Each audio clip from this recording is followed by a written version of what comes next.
The following program was provided by an independent producer solely responsible for its content. The opinions expressed do not necessarily represent the views of this station, its staff, board of directors, or underwriters. Hello, I'm Carl Seidel, host of The People's View. The show is sponsored by the Nashua City Republican Committee, and if you like to attend our meetings, they're the second Thursday of every month at 6:30 at the Crown Plaza. And if you want to find out more about our organization, you can go to nashuagop.org to see our website and learn about the events that we have. Welcome to The People's View.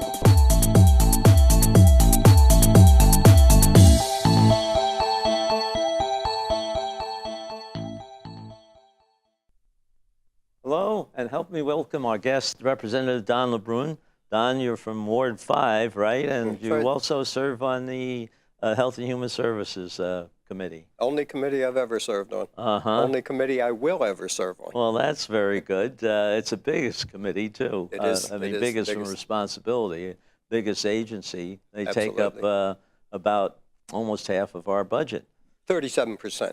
Only 37? I thought Only it was 37. That's still the largest part of the budget. Okay. Yeah. So tell us a little bit about how that all worked out and going through this budget that we did just recently.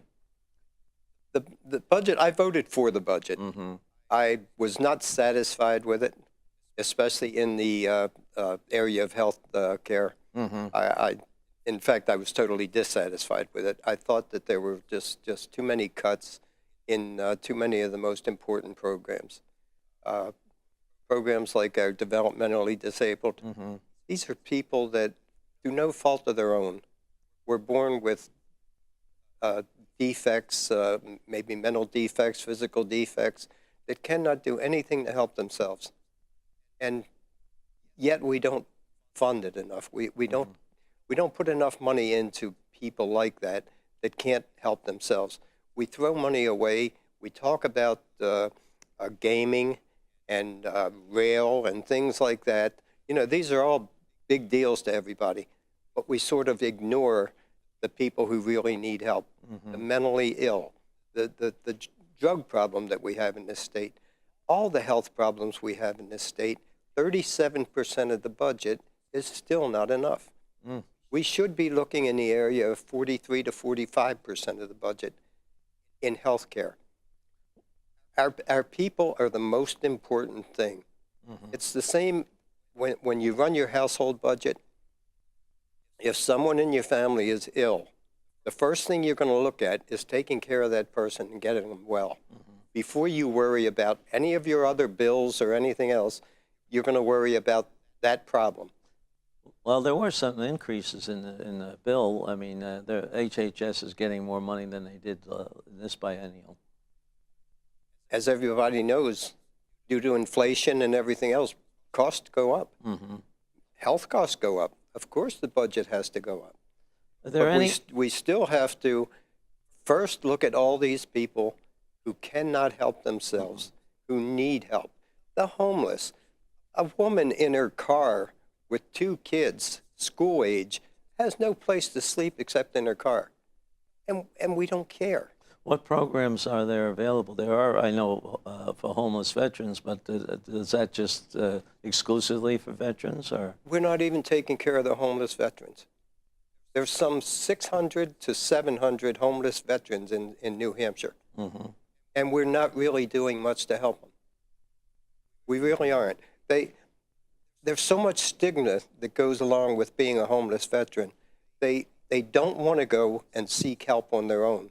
They have to be coaxed into getting the help. Because there's a lot of people like that, too. They're somewhat ashamed of the problems that they're having, especially if they're having mental problems, PTSD, TBI, whatever, that they need someone to help them and let them know that we can take you to the VA or wherever to get you help.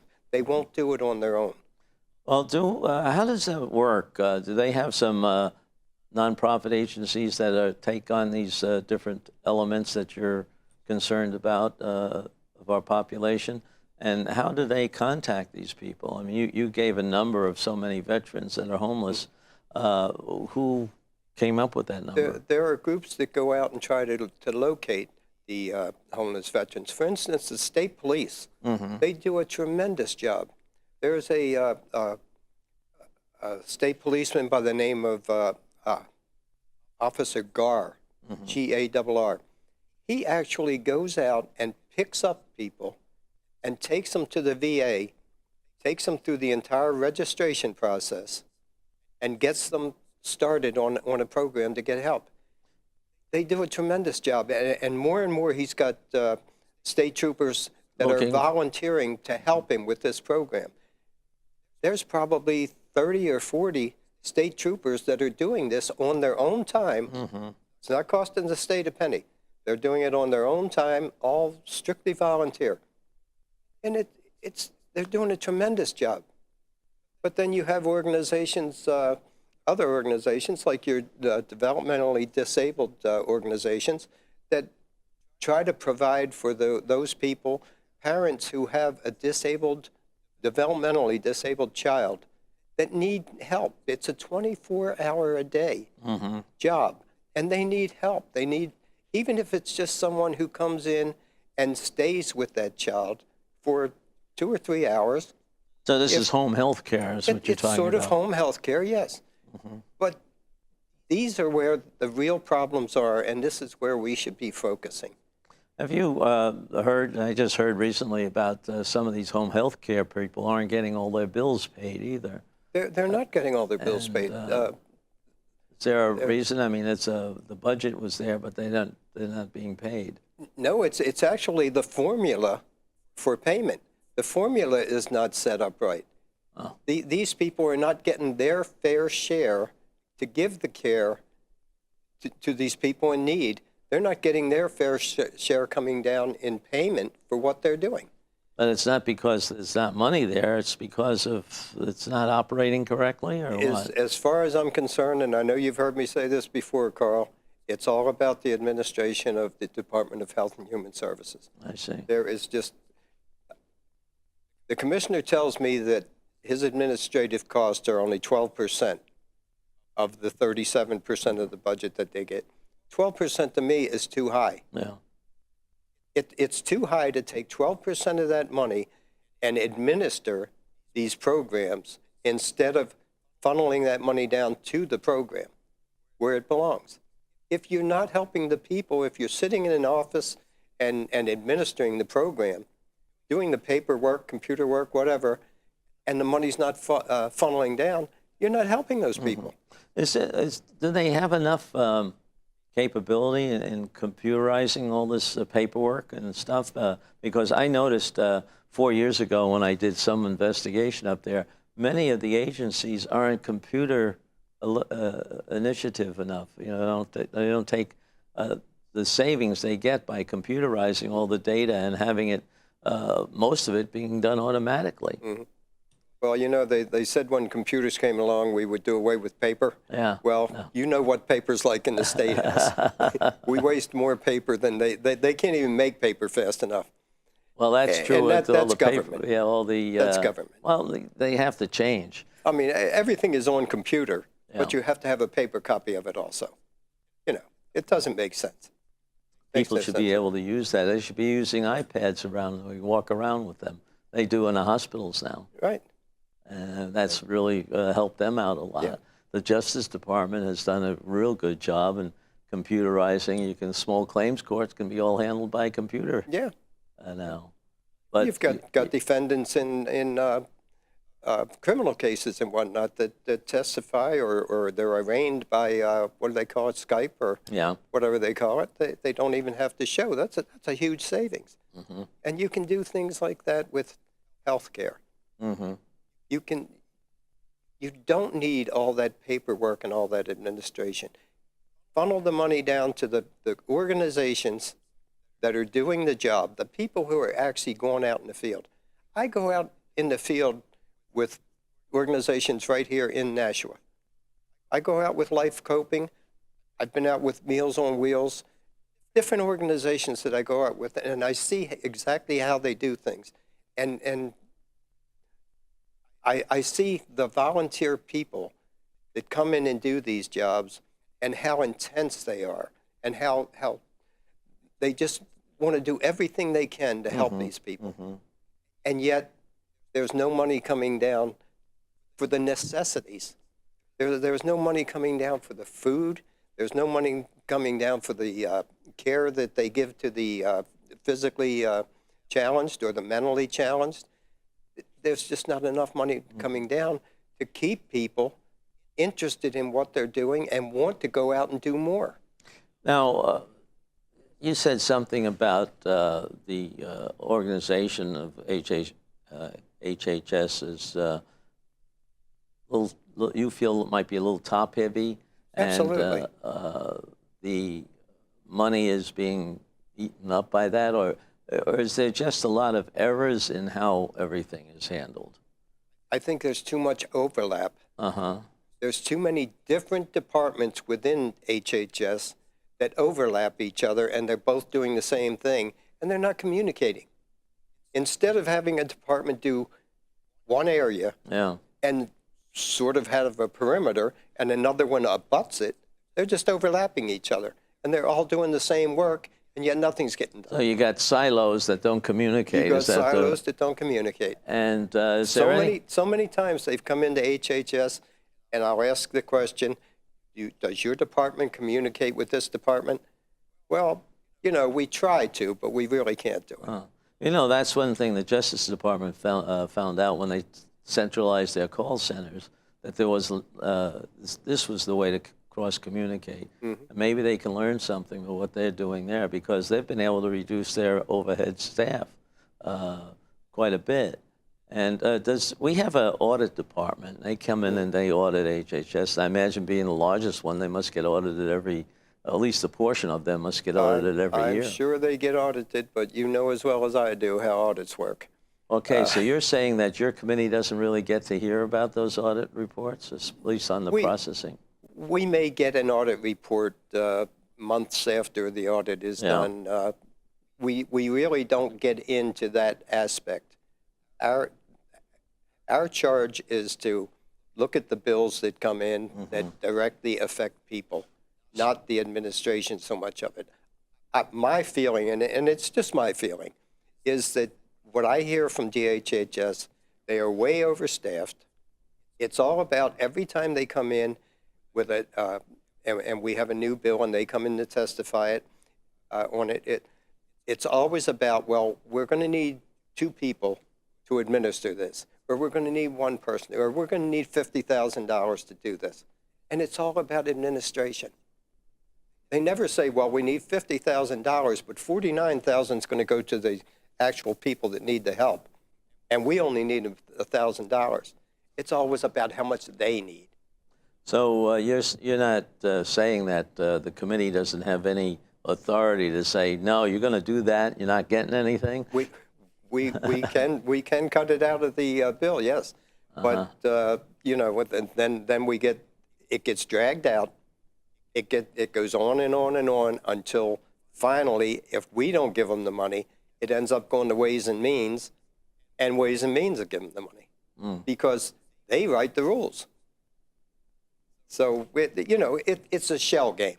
Okay. That's all it is a shell game. So I'm just wondering whether you lay it at the feet of that agency by itself, or whether you look at the overall administration of the governor and the staff. You're trying your best to have me put my finger on somebody, aren't you? Well, that's not going to happen. I'm going to put my finger on the organization, the department. What do we do to fix it? Maybe that's a better question. You know, they say a new broom sweeps clean. Yeah. Well, maybe we need a new broom at the head of DHHS. Okay. Well, maybe you get the whole administration out of there. And we look at it. I know one of the things, I've asked you some of these questions because I know people are upset that the audit reports are not being taken seriously.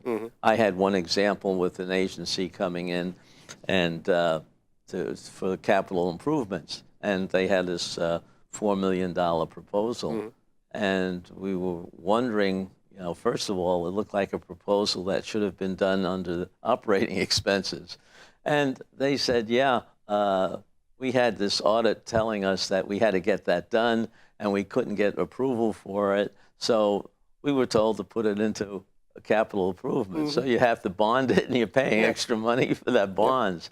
And I couldn't believe that. That's one of the pet peeves I have up there, is that we're not operating like a business has to operate by law. You know, the CPAs were never, auditing people never approve that. And I'm finding out that our auditing people don't approve some of these things, and it's just ignored. There's no enforcement up there to make the operation the way it should go. Yeah, you know yourself, you look at the audit reports, and at the end of every audit report, every page of the audit report, the auditors give a recommendation of how to rectify the situation. Right.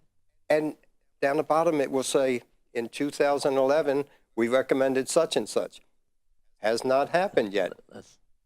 So you get next year's audit report, and it goes through, and they give the recommendation, and it says the same thing. It hasn't happened yet.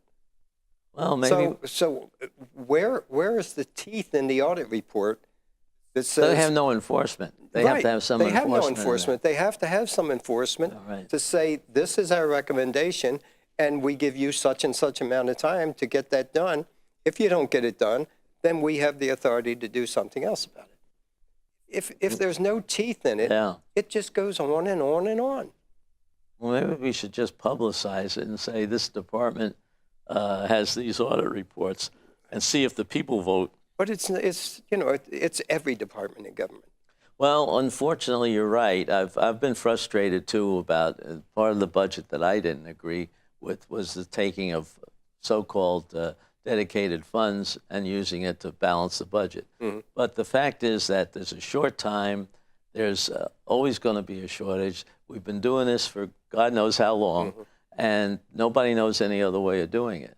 But what is the sense in establishing a dedicated fund and then stating the governor can take funds from whatever department she pleases to reinforce that dedicated fund, or this dedicated fund? She can take it from one and put it in the other. Well, the whole reason they're not dedicated. No, they're not. It's a false term that they have up there, because I found out whatever this legislature wants to do, they can negate or suspend anything of any previous legislation. So all that happens is in HB 2 are what they call the adjustment to the law, which allows us to do all the things we want to do in HB 1,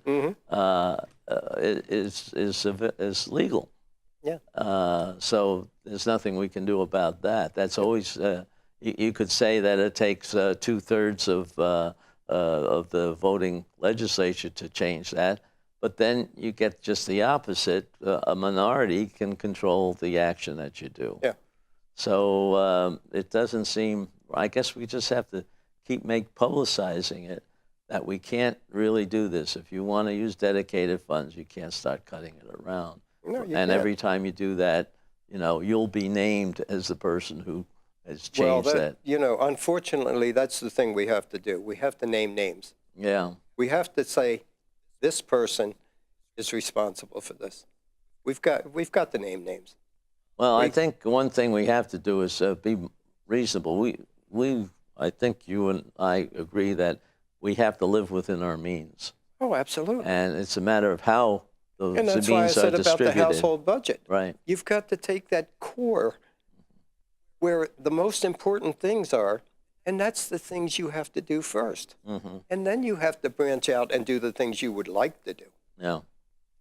But, you know, we all live that way. The last 6 or 8 years, we've been kind of tight all around this budget problem, and hoping that we can focus a little bit more on the economic development so that we have ample funds to do what we need to do and some of what we want to do.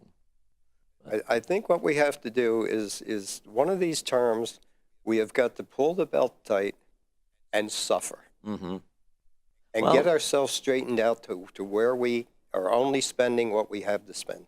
You see the reaction we got to this budget. Everybody's saying that we're going to keep people out there who are dying and whatever horrible things happen. But they've said that the last 2 budgets. I don't see anything like that. I mean, there's some problems, yes, but I don't think they're dire as they present them. I think we come up with a budget that we can live within, and I think by the time the Senate gets through with it, the Senate will have a better idea what the income's going to be.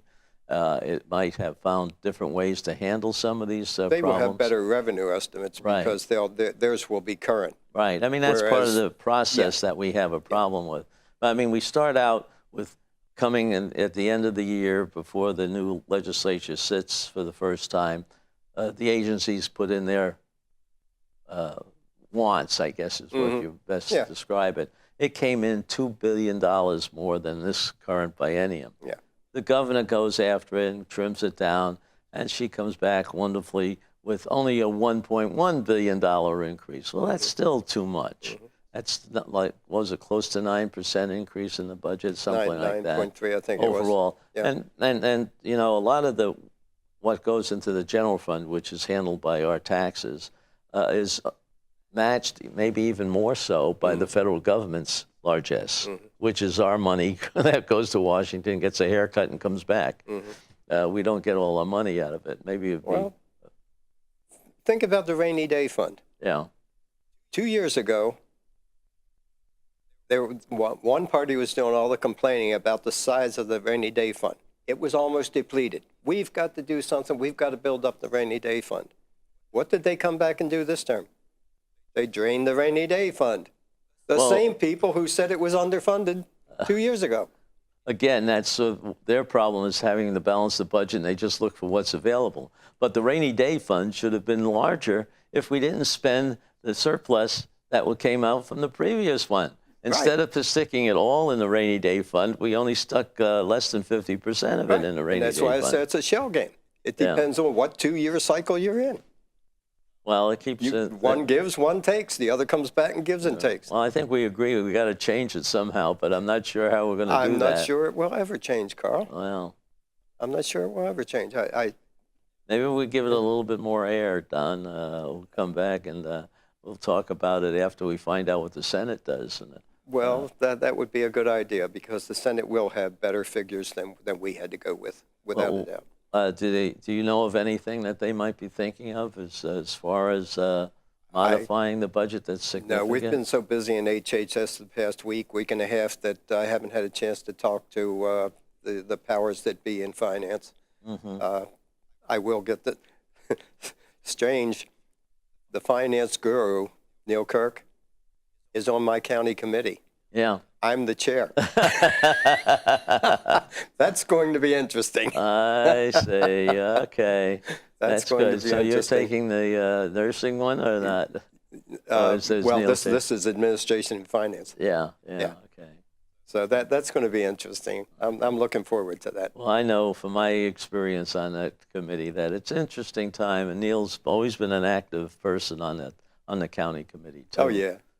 He usually chairs the nursing home. I know. But when I first looked at that, I couldn't believe that I'm going to be sitting there looking at Neil, at Neil Kirk, the guru of all finances.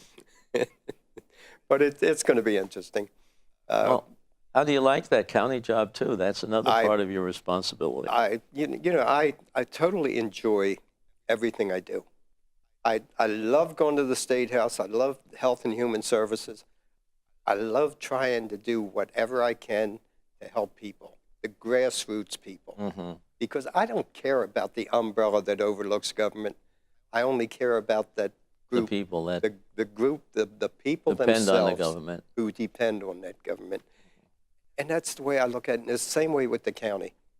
All I care about is the taxpayer and whether he's overtaxed, what I can do to keep his taxes down, but still provide the essential services.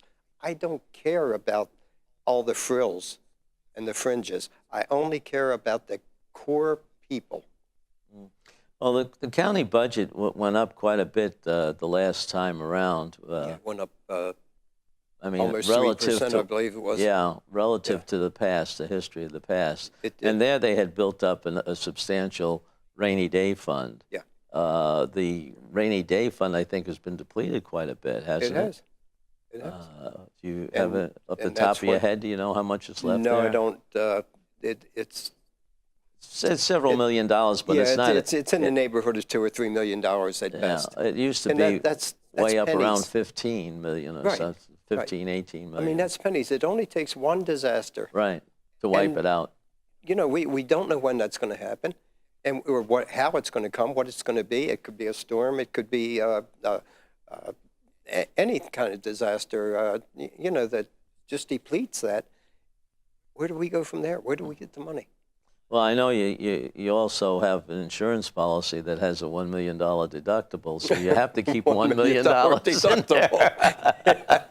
I mean, you know, that's comparable to us having a $100 That's deductible. right, You yeah. know, or Well, less. it's an 80, what is it, $88 million budget or something, 88, 90 million?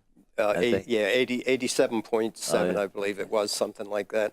So you're going to try to hold it real tight then this We're year? going to try to hold it as tight as we can. Uh-huh. But if it comes down to a choice between the frills and the amusement and the parties that people like to have, if you want to put it that way, that's not going to happen. It's going to the core people. So one of the things I know is there's some so-called downshifting from the state to the counties on the nursing homes, although there's some rumor that that might change because of something the Senate can do. Yeah, You're going to be watching that, I'm sure. absolutely. But that nursing home But has the- been, you know, is a good example of how to run It's exemplary. it's really, Greg Moorhead does the greatest job in this state.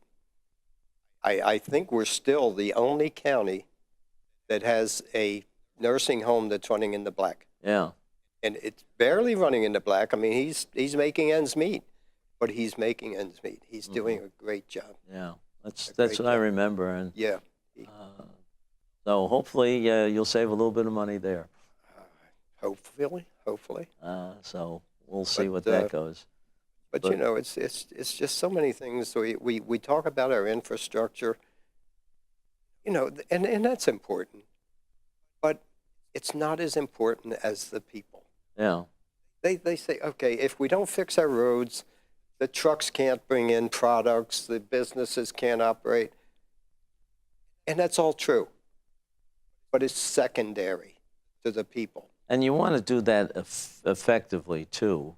You want to be able to use that money in the best way you can, and I think that's where we have to look at too on these agencies. Are they operating as effectively as they could? Absolutely. Absolutely. And they've got to talk to each other. That's right. I mean, much you know, we ought to get two departments together and bring them in here to have a show. There we and go. tell them, look, you guys have got to talk to each other now. We want you to And here's an example of how you can do it. Well, Don, we've run out of time. You're kidding me already? Yeah, that's it. And we'd like to have you back again maybe in June after you see more of the budget, and maybe you can tell us a little bit more about how the county's going to be running. That would be great. Okay. I would appreciate that. Well, thank you very much for your time. Thank you, And, Carl. I thank you appreciate it. for your time up in Concord, too. Thank you. Okay.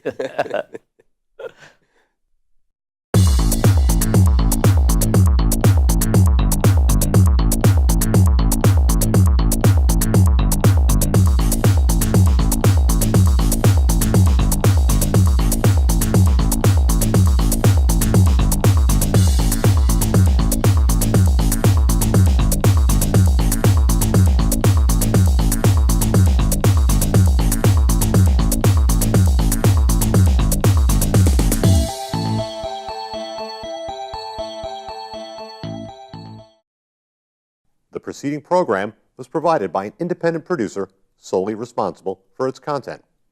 The opinions expressed do not necessarily represent the views of this station, its staff, board of directors, or underwriters.